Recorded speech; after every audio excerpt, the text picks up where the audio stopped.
Education for you এই চ্যানেলের পক্ষ থেকে সকলকে জানাই আন্তরিক শুভেচ্ছা।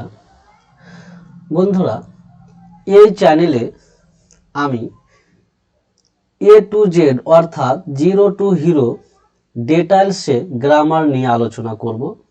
আর প্রত্যেকটি গ্রামার তার নিয়মের সাথে বিস্তারিত আলোচনা করা হবে। তাই যারা এই চ্যানেলে আমার নতুন, অবশ্যই চ্যানেলটিকে সাবস্ক্রাইব করবা আর পাশে থাকা বেল আইকনটি অল করে নিবা, যাতে আমি যে কোনো শিক্ষামূলক ভিডিও আপলোড করি তোমাদের কাছে পৌঁছে যায়। আর আমার আরেকটি চ্যানেল রয়েছে, ওখানে বিস্তারিত টেন্স শেখাচ্ছি বা অন্যান্য গ্রামারগুলো শেখাবো।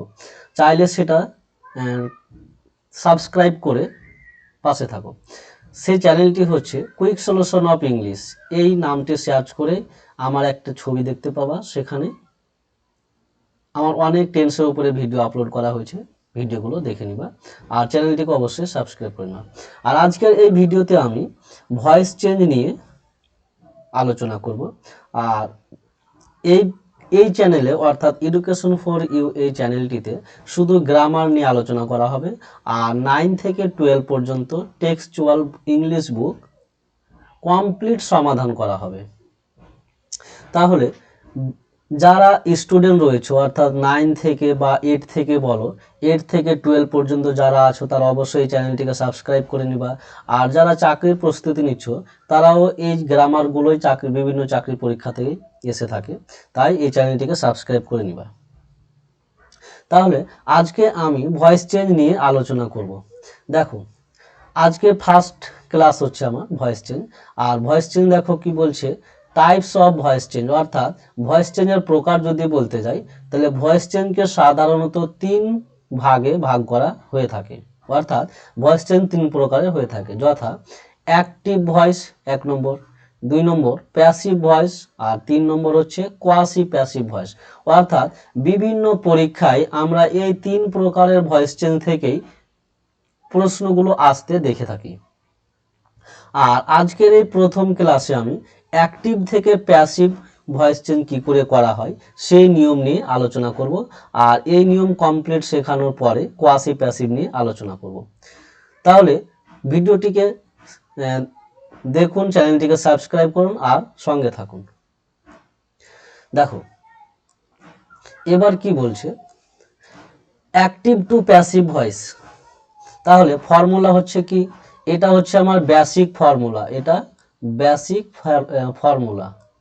ভয়েস চেঞ্জ করা এটা সাধারণ নিয়ম, বেসিক ফর্মুলা। কি বলছে দেখো, অ্যাক্টিভ ভয়েসের অবজেক্টকে প্যাসিভ ভয়েসের সাবজেক্ট হিসাবে বসাতে হবে। অর্থাৎ আমার যে এক্সাম্পলটা, যে অ্যাক্টিভ ভয়েসের এক্সাম্পলটা দেওয়া থাকবে, তার অবজেক্টকে প্রথমে সাবজেক্টের জায়গায় বসাতে হবে, অর্থাৎ প্রথমে বসাতে হবে, তাহলে সাবজেক্ট হয়ে যাবে। আর 2 নাম্বার কি বলছে, টেন্স এবং সাবজেক্ট অনুযায়ী, অর্থাৎ টেন্সের উপরে আমাকে লক্ষ্য রাখতে হবে এবং সাবজেক্টের উপরও লক্ষ্য রাখতে হবে। তাই বলছে টেন্স এবং সাবজেক্ট অনুযায়ী অ্যাক্সিলারি ভার্ব বসাতে হবে। আর 3 নাম্বার কি বলছে, ভার্ব অর্থাৎ যে মেন ভার্ব থাকবে, প্রিন্সিপাল ভার্ব, ওই মেন ভার্বের পাস্ট পার্টিসিপল রূপ অর্থাৎ ভার্ব 3, ভার্বের থার্ড ফর্মটা বসাতে হবে।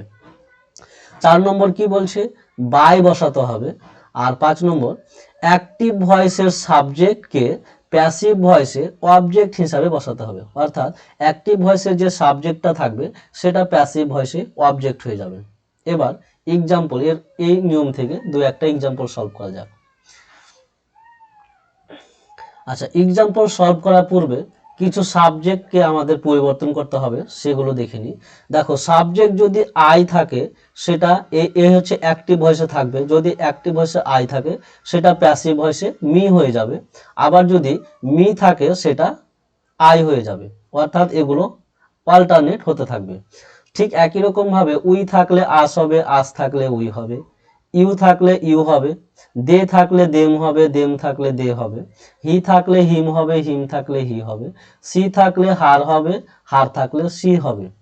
আর এই যে 6টা, এই 6টা ছাড়া বাকি যাই কিছুই থাকুক না কেন সেগুলোর কোনো পরিবর্তন হবে না, অর্থাৎ সেগুলো নো চেঞ্জ, কোনো চেঞ্জ হবে না, পরিবর্তন হবে না। আশা করছি বুঝতে পেরেছো। এবার কয়েকটা এক্সাম্পল সলভ করা হলো। দেখো প্রথম এক্সাম্পলটা কি বলছে, প্রথম এক্সাম্পল বলছে হি এট ম্যানি ম্যাঙ্গোজ এস্টারডে, সে গতকাল অনেকগুলি আম খেয়েছিল। তাহলে এই হি, এ হচ্ছে সাবজেক্ট, এট হচ্ছে ভার্ব টু, ম্যানি ম্যাঙ্গোজ হচ্ছে অবজেক্ট, আর এস্টারডে হচ্ছে টাইম। এটুকু আমাকে বের করে নিতে হবে। টাইম বা রেস্ট বলতে পারো, এটা হচ্ছে রেস্ট। এবার ভয়েস চেঞ্জটা কি করে করব, দেখো খুব সহজে। আমি কি পেলাম প্রথম নিয়মে, প্রথমে পেলাম এ হচ্ছে আমার অ্যাক্টিভ ভয়েসের উদাহরণ, এটা অ্যাক্টিভ ভয়েসের উদাহরণ। তাহলে আমাকে কি করতে হবে, প্রথম কাজ হচ্ছে যে অ্যাক্টিভ ভয়েসের অবজেক্টকে প্যাসিভ ভয়েসে সাবজেক্ট করে বসাতে হবে। তাহলে আমি অবজেক্ট দেখতে পাচ্ছি ম্যানি ম্যাঙ্গোস, তাহলে আমি এটাকে সাবজেক্ট করলে প্রথমে বসাতে হবে। তাহলে প্রথমে ম্যানি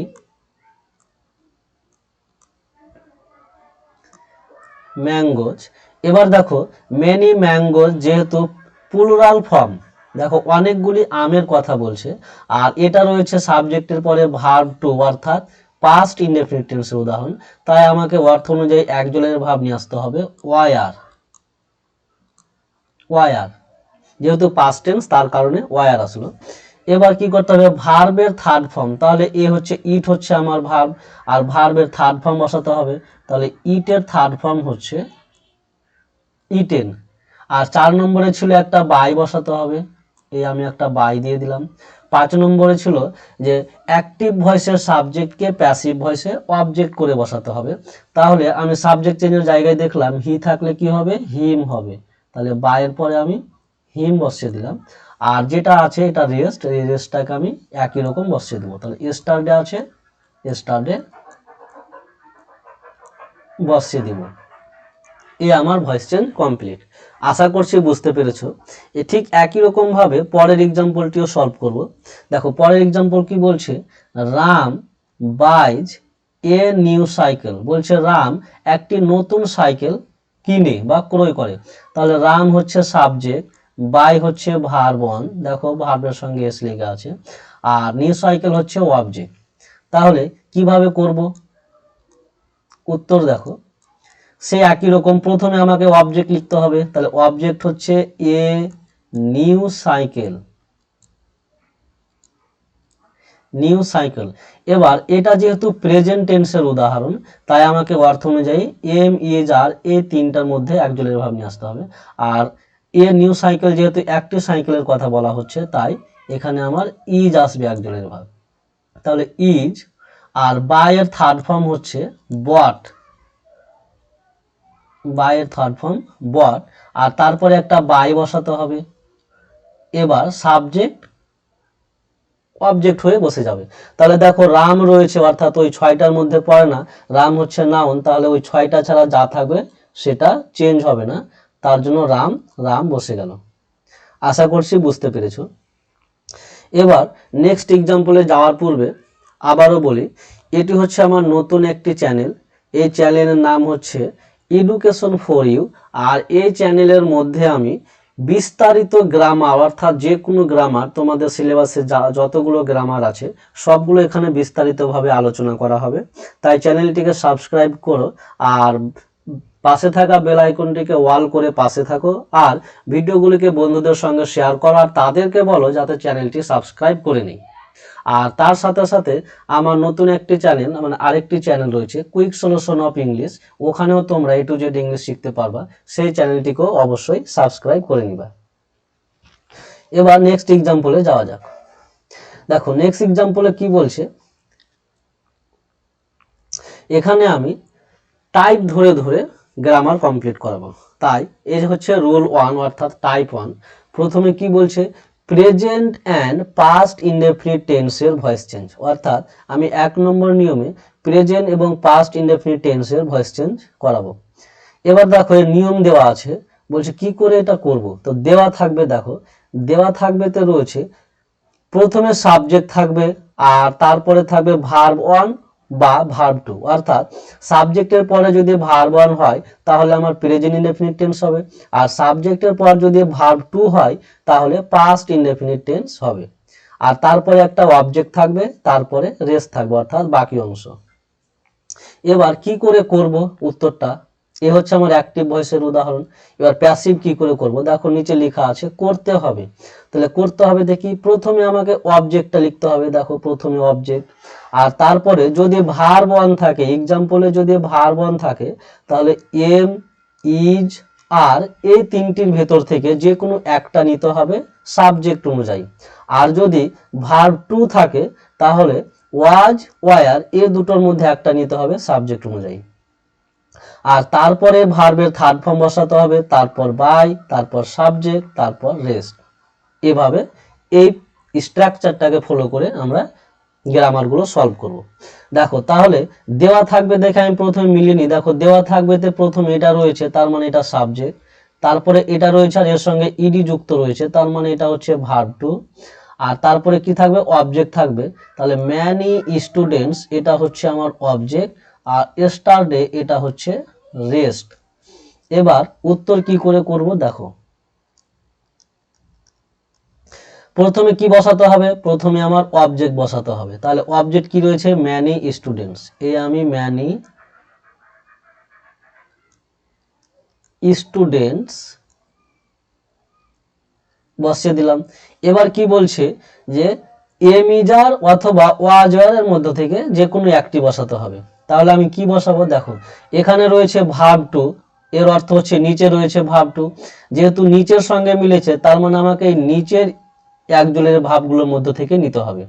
তাহলে এখানে রয়েছে ম্যানি স্টুডেন্টস, অর্থাৎ অনেকগুলি স্টুডেন্টের কথা বলা হয়েছে। এই ম্যানি স্টুডেন্ট হচ্ছে প্লুরাল ফর্ম, তাই আমি ওয়ার নিব, অর্থাৎ প্লুরালের জন্য ওয়ার ব্যবহার হয়। তাহলে আমি ওয়ার বসাবো। এবার কি বসাতে হবে, ভার্বের থার্ড ফর্ম। তাহলে হেল্প, এই হেল্পের থার্ড ফর্ম ওটাই হেল্প। তারপরে কি বসাতে হবে, বাই বসাতে হবে। তাহলে বাই বসালাম। তারপরে কি বসাতে হবে, সাবজেক্ট। তাহলে সাবজেক্ট আমার কি রয়েছে, উই, আর একটু আগেই দেখলাম উই থাকলে আমার আস হয়ে যাবে, তাহলে আস বসালাম। এবার থাকলো পরে রেস্ট, তাহলে রেস্টটাকে আমি বসিয়ে দেবো, স্টারডে, স্টারডে। এ আমার ভয়েস চেঞ্জ কমপ্লিট। আশা করছি সকলেই বুঝতে পেরেছো। এরকম ভাবে আরো কয়েকটা এক্সাম্পল সলভ করা যাক। দেখো নেক্সট এক্সাম্পল কি বলছে, Rahul joins our class today, বলছে রাহুল আমাদের ক্লাসে আজকেই জয়েন করে। তাহলে দেওয়া থাকবে তো প্রথমে ছিল সাবজেক্ট, এর অর্থ হচ্ছে রাহুল প্রথমে আছে, রাহুল সাবজেক্ট, আর তারপরে থাকবে ভার্ব, তাহলে এ হচ্ছে ভার্ব, আর এর সঙ্গে এস লেগে আছে ওই জন্য এটা হচ্ছে ভার্ব ওয়ান। আর আওয়ার ক্লাস ওর পরে অবজেক্ট থাকবে, তাহলে আওয়ার ক্লাস হচ্ছে অবজেক্ট, টুডে হচ্ছে আমার রেস্ট। এবার এর প্যাসিভ ফর্ম করব বা ভয়েস চেঞ্জ করব। দেখো প্রথমে আমাকে অবজেক্ট বসাতে হচ্ছে, তাহলে অবজেক্ট হচ্ছে আওয়ার ক্লাস, এই আওয়ার ক্লাস বসিয়ে দিলাম। এবার দেখো আওয়ার ক্লাস অর্থাৎ আমাদের শ্রেণীকক্ষ, একটি ক্লাসের কথা বলা হচ্ছে, যার কারণে এটি হচ্ছে সিঙ্গুলার নাম্বার। আর এটা যেহেতু প্রেজেন্ট টেন্স, দেখো ভার্ব ওয়ান রয়েছে, তার কারণে এম, ইজ, আর এগুলোর মধ্যে থেকে একটা নিতে হবে। তাহলে একটির ক্ষেত্রে ইজ ব্যবহার করা হয়, তাহলে আওয়ার ক্লাস ইজ। এবার ভার্বের থার্ড ফর্ম, তাহলে জয়েন, এর সঙ্গে ইডি করে দিলেই থার্ড ফর্ম হয়ে গেল, জয়েন্ট। তারপরে বাই বসাতে হয়, বাই বসালাম। এবার সাবজেক্ট, দেখো রাহুল রয়েছে তাই চেঞ্জ হবে না, কারণ ওই ছয়টা আমি যে প্রোনাউন ছয়টা লিখে দিয়েছি সে ছয়টা থাকলেই চেঞ্জ হবে, বাকিগুলো চেঞ্জ হবে না। এবার নেক্সট এক্সাম্পলটা দেখো কিভাবে করব। কি বলছে, সি হেল্পস মি, সি হচ্ছে প্রথমে রয়েছে যেহেতু তাই সাবজেক্ট, তারপরে যেটা থাকবে সেটা ভার্ব, তারপর একটা অবজেক্ট। এবার দেখো হেল্পের সঙ্গে এস লেগে আছে, অর্থাৎ এটা হচ্ছে ভার্ব ওয়ান। এবার আমি উত্তর করব কিভাবে, দেখো প্রথমে আমাকে অবজেক্ট বসাতে হবে, তাহলে অবজেক্ট রয়েছে মি, আর আমি একটু আগে বললাম আই থাকলে মি হবে, মি থাকলে আই হবে, তাহলে এখানে আমার আই হয়ে গেল। মিটা যদি সাবজেক্ট করি তাহলে আই হয়ে যাবে। এবার দেখো এটা যেহেতু ভার্ব ওয়ান রয়েছে তার কারণে আমাকে অ্যাক্সিলারি ভার্ব এম, ইজ, আর এই তিনটার ভিতর থেকে একটা নিতে হবে। আর আমরা জানি আই এর ক্ষেত্রে অলওয়েজ এম ব্যবহার হয়, তাহলে আই এম। এবার ভার্বের থার্ড ফর্ম, তাহলে হেল্প, হেল্পের সঙ্গে ইডি যুক্ত করলে থার্ড ফর্ম হয়ে গেল হেল্প। তারপরে একটা বাই বসাতে হয়, আর তারপরে সাবজেক্ট। এবার সি আছে, সি যদি এদিকে আসে অর্থাৎ অবজেক্ট করি তাহলে হার হয়ে যায়। আমার উত্তর কমপ্লিট। আশা করছি বুঝতে পেরেছো সকলে। বন্ধুরা, ক্লাসটা যদি ভালো লাগে অবশ্যই চ্যানেলটিকে সাবস্ক্রাইব করো আর বন্ধুদের সঙ্গে শেয়ার করো, যাতে তারাও এই ক্লাসটি দেখে কিছু শিক্ষা অর্জন করতে পারে। আর এরকম শিক্ষামূলক ভিডিও পাওয়ার জন্য বা বিস্তারিত গ্রামার শেখার জন্য এই চ্যানেলটিকে সাবস্ক্রাইব করো, আর বন্ধুদেরও বলো তাদেরকে সাবস্ক্রাইব করতে। ধন্যবাদ।